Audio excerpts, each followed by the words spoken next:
네, 할렐루야 반갑습니다. 우리 옆에 있는 분께 또 인사할까요? 우리 샬롬 인사해 볼까요? 샬롬. 네, 또 뒤에 계신 분과도 한번 다시 인사해 볼까요? 평안을 바랍니다. 인사해 볼까요?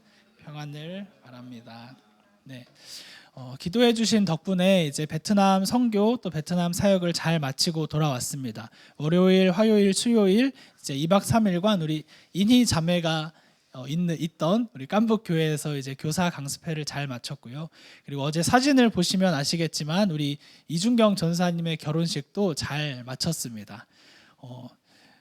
전도사님이 오시면 얘기하시겠지만 이 마을 잔치라는 게 어떤 건지 처음 느꼈습니다. 600명의 베트남인들이 와서 같이 춤추고 노래하는 시간을 보냈습니다. 그래서 기도해 주셔서 덕분에 잘 마치고 돌아올 수 있었습니다.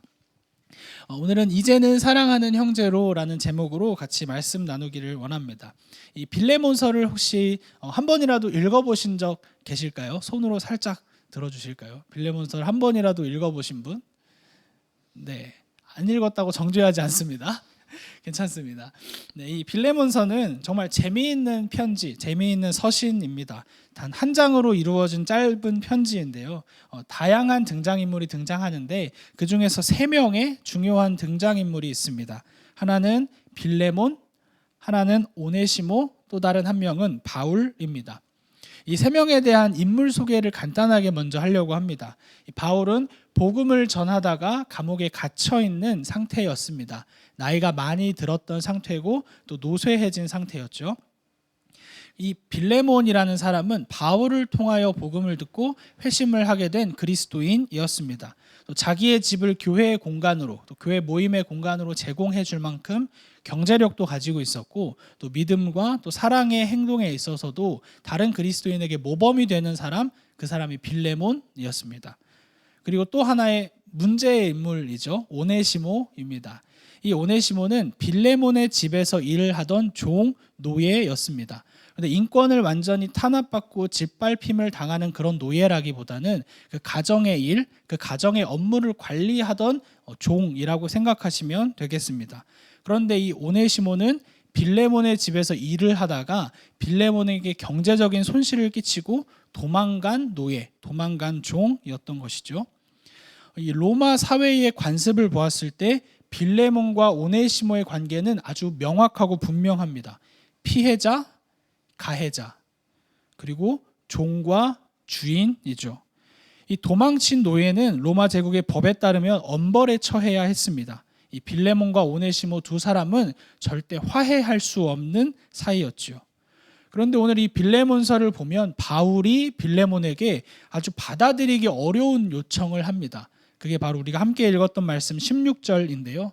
한번 잠시 띄워주실 수 있나요? 네, 16절 말씀에 종 이상으로 사랑받는 형제로 둘 자라. 이 자신에게 피해를 끼친 이 종을 처벌하기는커녕 벌을 주기는커녕 사랑받는 형제로 받아들이라고 지금 요청하고 있는 거죠. 이 빌레몬서를 읽어보면 단순히 좀 도덕적인 교훈책처럼 느껴지기도 해요. 이런 거죠. 착하게 살아라, 용서해라, 좋은 모습 보여라, 받아들여라, 이렇게 느껴지기도 하는데 이 빌레몬서의 핵심을 자세히 살펴보면 도덕이 아니라 복음에 대해서 이야기하고 있습니다. 복음이 한 사람의 정체성을 어떻게 바꾸어 나가는지 보여주고요. 복음이 어떻게 서로 간의 관계를 새롭게 만들어 가는지 보여주고 있습니다. 그래서 오늘은 본문을 통해서 복음 안에서 환대받은 사람이 어떻게 환대하는 사람으로 바뀌어 가는지 그 사실을 살펴봅시다. 우리 첫 번째 내용인데요. 같이 한번 읽어주시면 좋겠습니다. 같이 읽겠습니다. 시작. 복음 안에서 새로운 정체성, 하나님의 가정. 아까 빌레몬서의 등장인물에 대한 간단한 소개를 했는데 줄거리를 살펴보면 이렇습니다. 빌레몬, 그리고 오네시모, 그리고 바울, 이렇게 세 사람이 등장하고요. 바울은 어떤 이유에서 또 어떤 과정을 통해서 오네시모를 만났는지 기록되어 있지 않지만 바울이 오네시모를 로마에서 만나게 됩니다. 그리고 바울은 오네시모에게 입 짧은 편지 한 장을 들려주고 다시 주인 바울에게 오네시모를 돌려보내죠. 이 편지를 오네시모의 손에 들려보내며 오네시모를 받아주어라, 또 오네시모를 용납하라라는 것이 빌레몬서의 핵심입니다.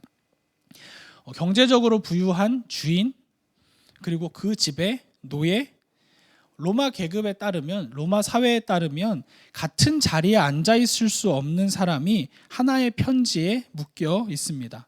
바울은 이들을 향하여 공통적으로 인사를 하고 있는데요. 한번 3절의 말씀을 우리 같이 읽어보면 좋겠습니다. 핸드폰 어플을 가지고 계신 분은 우리 3절, 빌레몬서 1장 3절을 펼쳐서 함께 읽어보면 좋겠습니다. 네, 빌레몬서 1장 3절 같이 한 목소리로 읽겠습니다. 같이 읽겠습니다. 시작. 주 예수 그리스도께서 내려주시는 은혜와 평강이, 아멘. 제가 다른 성경 번역본을 읽었네요. 네. 이 3절에 따르면 바울의 편지에서 등장하는 공통적인 인사말, 공통적인 형식입니다. 근데 여기엔 아주 중요한 의미가 담겨 있어요. 계급과 지위를 넘어서 하나님을 한 아버지로 모신 영적인 가족이라는 의미가 담겨 있습니다. 옛날 영화 중에 경상도 말로 느그 아버지 뭐 하시노 이런 대사가 있는데 경상도 분 계신가요? 제가 이거 설교문을 쓰면서 연습을 여러 번 했는데 저는 용인 촌놈이라서 사투리를 하지 못합니다. 느그 아버지 뭐 하시노? 라는 이 질문을 빌레몬이 받든 오네시모가 받든 대답은 똑같다는 거죠. 나의 아버지는 하나님입니다. 하나님이 나의 아버지이시고 또 하나님이 너의 아버지 되시고 하나님이 우리의 아버지가 되신다는 사실입니다. 우리는 복음 안에서 하나님의 가족이라는 새로운 정체성을 부여받은 것이죠. 지금 나의 이름이 무엇이든지, 지금 나의 거주지가 어디이든지, 지금 나의 사회적인 역할과 위치가 무엇이든지 간에 그 전에 하나님의 가족이라는 새로운 정체성을 부여받았다는 사실입니다. 이 정체성이 변화되지 않은 사람에게는 어떠한 행동의 변화도 기대할 수 없어요. 다만 우리가 하나님의 가족, 또 하나님의 자녀라는 정체성을 새롭게 받았기 때문에 그에 걸맞는 행동을 요청받는 것입니다. 여러분은 주변에서 여러분이 그리스도인이라는 사실을, 또 교회 다닌다는 사실을 주변 사람들이 좀 알고 계신가요? 어떤 편인가요? 우리 총신대에 다니는 학생분들은 대부분 이제 신앙이 있는 분들과 생활을 하실 거고, 또 직장 생활 하시는 분들은 또 신앙생활 하지 않는 분들과 많이 이제 대화를 하는 경우도 있을 겁니다. 어쩌다 주변에 교회 다녀요라고 말하면 반응들이 어떠세요? 나 교회 다녀요 하면 두 가지인데 그럴 것 같았어, 착하더라 라는 반응과 다른 반응이 어떤 반응이 있을까요? 네가? 너가 교회 다녀? 이런 이제 반응이 나오기도 하죠. 교회 다닌다고 말하면 신앙이 없는 사람들이 우리에게, 또 그리스도인에게, 교회 다니는 사람에게 바라는 은근한 기대감이 있어요. 교회 다니는데 네가 양보해야지, 교회 다니는데 네가 용서해야지. 그래서 그렇게 얘기를 듣다 보면 그렇게 하면 되는데 나름 발끈합니다. 왜 그래야 돼? 라고 물어보면 보통 대답을 잘 못해요. 그냥 교회 다니니까 그래야 된다고 생각을 하죠. 우리가 남들보다 도덕적으로 우월해서 그래야만 하는 걸까요? 아니면 착하게 살아야지 우리가 구원을 받기 때문에 그런 것일까요? 그들은 이유를 잘 모를 수 있어도 우리는 이유를 알고 있죠. 복음 안에서 하나님의 가족이라는 새로운 정체성을 받았기 때문에 그에 걸맞는 행동이 드러나야 하는 것입니다. 우리의 삶의 모든 행동, 우리의 삶의 모든 태도는 하나님이 나의 아버지 되심과 또 하나님이 예수 그리스도께서 나의 주인 되심에서 출발하는 것이죠. 나의 아버지가 누구이신지, 또 나의 주님이 누구이신지 아는 사람의 삶은 달라야 합니다. 최근에 카페에서 제가 새로운 물건 하나를 발견했습니다. 지금 있는지 모르겠는데 카운터 밑에 루꼴라 씨앗이 있더라고요. 루꼴라 좋아하시는 분 계신가요? 루꼴라가 뭔지 아시나요? 네, 너무 무시했나요? 루꼴라는 씨앗입니다. 이렇게 채소죠. 물어보니까 카페 옆에 화단에 이제 루꼴라를 심는다고 그 씨앗을 구입한 것 같습니다. 이 루꼴라 씨앗을 심으면 거기에서 맛있는 루꼴라가 자라나겠죠. 그 씨앗이 가진 생명력으로 인해서 그 씨앗이 가진 생명력에 따라서 루꼴라가 자라나는 것입니다. 마찬가지로 복음 안에는 예수 그리스도의 사랑과 또 용서와 환대가 담겨 있습니다. 그리고 그 복음이 우리 안에 있으면 우리의 삶에도 자연스럽게 주님의 행동, 또 주님의 사랑, 그 주님의 환대가 드러나야 하는 것이죠. 원래 담겨 있던 그 생명력이 드러나는 것과 같은 원리입니다. 그런데 하나님께서는 우리에게 그런 것들을 강제하지 않으시고 사랑 안에서 부드럽게 요청하십니다. 우리 8절 말씀 같이 한번 읽어볼까요? 8절 말씀입니다. 같이 읽겠습니다. 시작. 이러므로 내가 그리스도 안에서 아주 담대하게 내게 마다한 일로 영화할 수 있으랴. 도리어 사랑으로서 간구하노라. 네, 잘려 있네요. 네, 바울은 빌레몬에게 복음을 전한 영적인 아버지였고 또 빌레몬은 바울에게 늘 존경하며 감사하는 마음을 가지고 있었습니다. 따라서 바울이 빌레몬에게 좀 강압적으로 또 분명하게 명령할 자격이 있었지만 오히려 어떠한 요청, 이 부탁에 대해서 사랑으로 요청하고 있는 모습을 보여주고 있습니다. 이 바울이 빌레몬에게 부탁하는 방식은 하나님이 나를 대하시는 방식과 굉장히 유사합니다. 명령하고 또 강제하실 수 있는 능력이 있으신 분이지만 부드럽게 다가와 요청하시는 하나님이시죠. 때로는 징계하시고 또 때로는 벌하시는 것처럼 느껴지는 순간이 있을 것입니다. 그러나 하나님께서는 왜 너는 그거밖에 못하냐? 왜 너는 아직도 신앙이 몇 년 차인데 그거밖에 하지 않느냐? 라고 말씀하지 않으십니다. 오히려 성령님께서 사랑 안에서 우리의 마음을 돌이키시고 우리가 하나님의 자녀된 정체성으로 살아가도록 도우시는 분이시죠. 우리는 3주간 계속해서 환대라는 주제로 말씀을 나누고 그리고 또 활동을 이어가고 있습니다. 사랑, 또 용서, 환대 그런 것들이 이루어지지 않는다고 해도 자책하지 않았으면 좋겠습니다. 다만 먼저 기억해야 될 것은 내가 하나님의 가족으로 받아들여졌다는 사실, 내 안에 복음의 생명력이 분명하게 심겨 있다는 사실입니다. 그리고 사랑 안에서 성령님께서 그 생명력을 자라나게 하실 것이고 움트게 하실 것이라는 소망을 갖고 우리가 환대의 삶을 계속해서 살아갔으면 좋겠습니다. 우리 두 번째 내용인데요. 같이 한번 읽어보았으면 좋겠습니다. 두 번째 같이 읽겠습니다. 시작. 복음 안에서 새롭게 바라보기 하나님의 시선. 빌레몬을 향한 또 바울의 부탁이 본격적으로 등장하는데요. 우리 10절, 12절, 16절 말씀입니다. 10절, 11절 같이 쭉 읽겠습니다. 시작. 갇힌 중에서 낳은 아들 오네시모를 위하여 내게 간구하노라.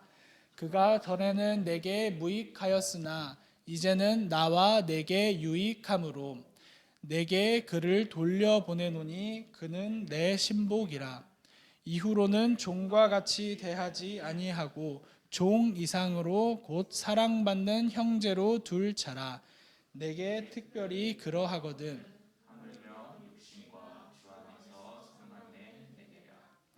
이 바울이 보낸 편지를 처음 펼쳐서 읽었던 빌레몬의 마음은 어떠했을까요? 이 빌레몬서는 단지 그냥 한 개인에게 보낸 편지뿐만 아니라 빌레몬이 속해 있던 그 교회 성도들에게도 보낸 편지였습니다. 즉 그 당시에 이 빌레몬이 편지를 펼쳐서 읽었을 당시에는 성도들도 함께 이 편지를 기대하는 마음으로 열어보지 않았을까요? 우리에게 복음을 전하고 또 우리에게 좋은 가르침을 주시는 바울 선생님께서 빌레몬 당신에게 또 우리에게 어떠한 말씀을 이번에는 보내셨을까요? 어떤 가르침을 주셨을까요? 기대하는 마음으로 이 편지를 펼쳐서 읽지 않았을까요?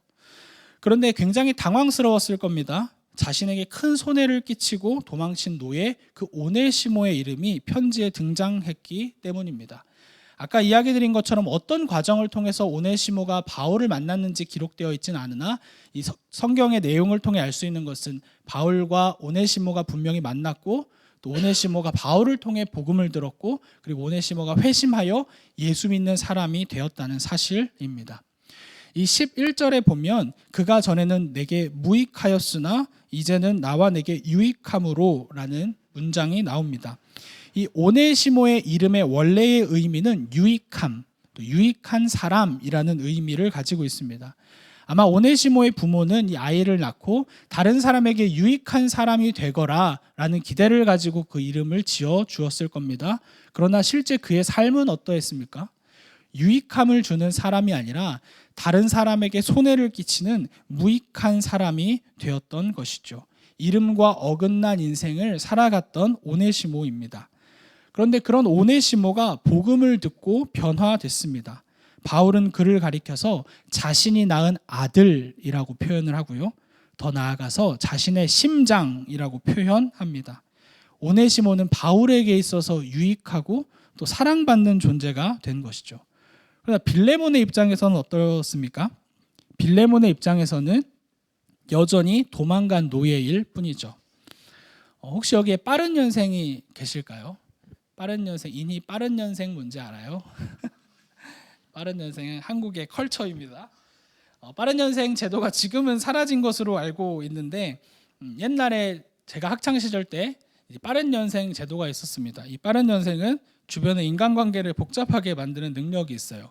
형과 동생과 언니와 오빠와 친구를 다 하나로 만들어 버릴 수 있는 인간관계를 꼬우게 만드는 주범들이죠. 그런데 빠른 년생으로 꼬인 그 관계는 비교적 쉽게 풀 수 있습니다. 그러나 이 빌레몬과 오네시모의 관계는 그냥 서로 손잡고 악수한다고 해서 풀리는 것만이 아닌 그 사회에서 받아들여지는 것이라든지 그리고 둘 사이에 가지고 있었던 감정이라든지 굉장히 복잡하고 풀기 어려운 관계였던 것이죠. 이 빌레몬 입장에서는 차라리 오네시모를 잊고 살아가는 편이 더 나았을 것 같다는 생각이 듭니다. 과거의 일은 다 덮어버리고 그냥 잊어버리고 사는 것이 빌레몬의 입장에서 편했을 거라는 생각이 들어요.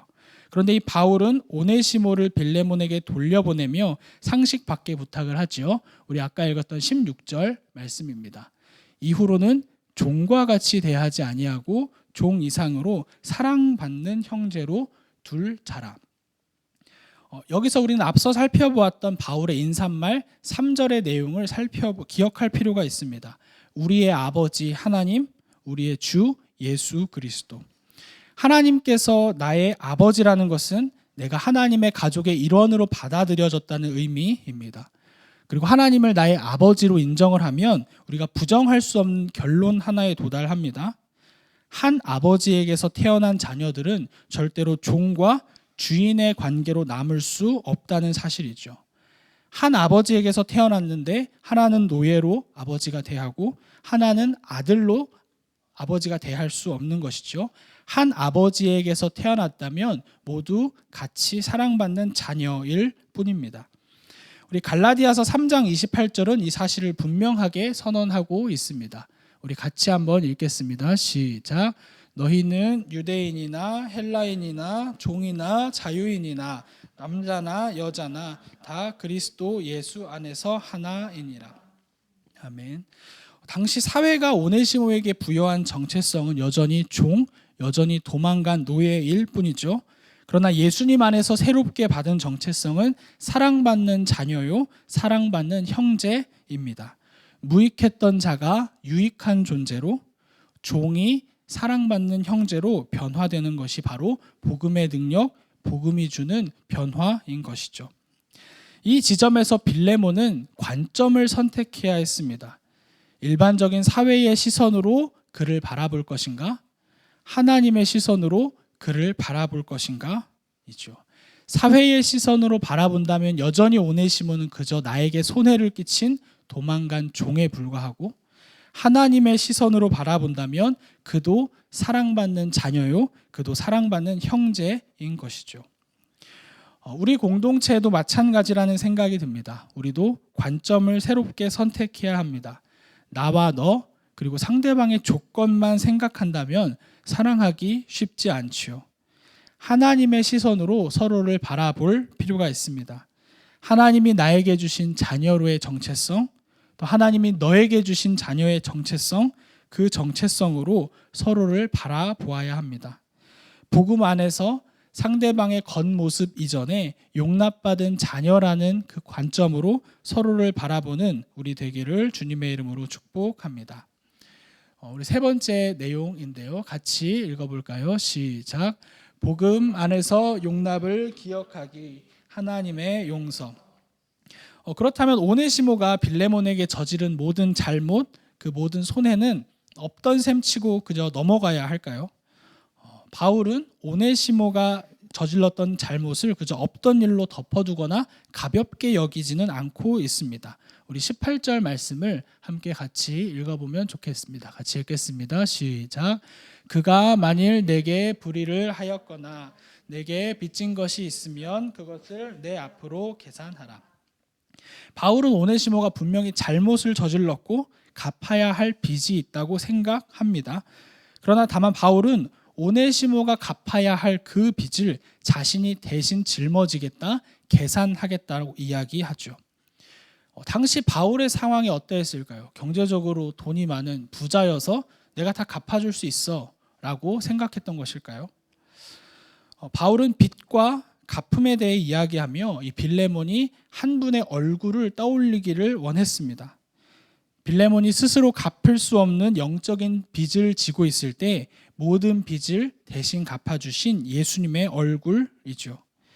하나님의 법정 앞에서 유죄 판결을 받을 수밖에 없던 그 빌레몬에게 무죄를 선언하신 예수님의 얼굴을 떠올리기를 원했습니다.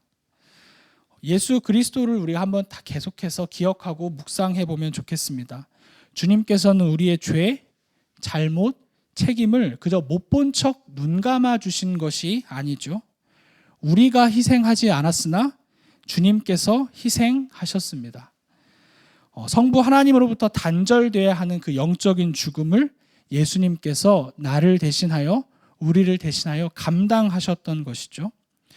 십자가 위에서 예수님이 처절하게 했던 그 절규, 나의 하나님, 나의 하나님, 어찌하여 나를 버리셨습니까? 이 처절한 절규가 예수님이 해야 했던 절규가 아니라 내가 해야만 했던 절규라는 것이죠. 하나님, 나를 어찌 버리셨습니까?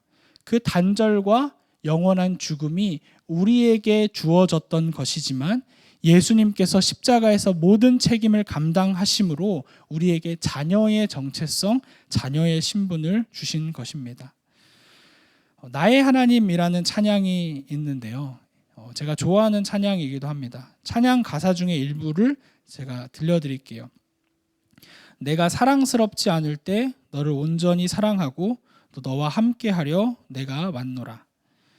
주님께서는 내가 사랑스럽지 않을 때, 또 우리가 사랑스럽지 않을 때, 그때에도 우리를 위하여 사랑을 부으시고 사랑을 결정하셨다는 사실입니다. 여기에 복음의 신비가 있습니다. 내가 받은 사랑이 얼마나 깊은지 이해할수록 누군가를 사랑하게 된다는 사실입니다. 더 나아가 내가 얼마나 사랑받을 만한 사람이 아닌지 발견할수록 타인을 더 사랑하게 된다는 것이죠. 우리는 공동체 안에서 또 내가 만나는 인간관계 안에서 이런 생각이 들 수 있어요. 어떻게 저 사람을 사랑할 수 있을까? 어떻게 저 행동을 이해할 수 있을까? 이런 마음이 충분히 들 수 있고 그 마음을 충분히 이해합니다. 그렇다면 그 순간에 타인을 이해하기 전 나의 민낯을 먼저 보았으면 좋겠습니다. 이런 생각이죠. 하나님이 어떻게 이런 나를 사랑하셨을까? 하나님이 어떻게 이런 나를 이해하시고 사랑을 부어주고 계실까? 스스로 자책감을 가지고 패배감을 가지라는 의미가 아닙니다. 나를 그럼에도 불구하고 사랑하신 주의 은혜를 먼저 기억하자는 것이죠. 그때 우리는 사랑의 샘물에서 그 사랑의 물을 계속해서 길러 누군가에게 사랑을 베풀어주는 사랑의 삶을, 또 환대의 삶을 시작할 수 있게 될 것입니다. 이 빌레몬서의 결론 1장은 결론이 기록되어 있지 않습니다. 이 편지를 함께 읽었을 이 빌레몬과 성도들이 어떤 결정을 내렸는지, 그래서 이렇게 행동했더라라는 결론이 기록되어 있지 않아요. 다만 우리가 추측할 수 있는 것은 이 빌레몬서가 정경으로 받아들여졌고 이 편지가 계속해서 우리에게 읽혀지고 있다는 점이죠. 그런 모습을 보았을 때 빌레몬이 오네시모를 사랑하는 형제로, 사랑받는 자녀로 품었을 것이라 우리는 생각할 수 있습니다. 주 안에서 사랑하는 우리 건강한 교회 성도 여러분, 이 공동체 안에서 그리고 여러분에게 주어진 가족 그리고 인간관계 안에서 사랑하기 위해 또 이해하기 위해서 충분히 애쓰고 계시리라고 생각합니다.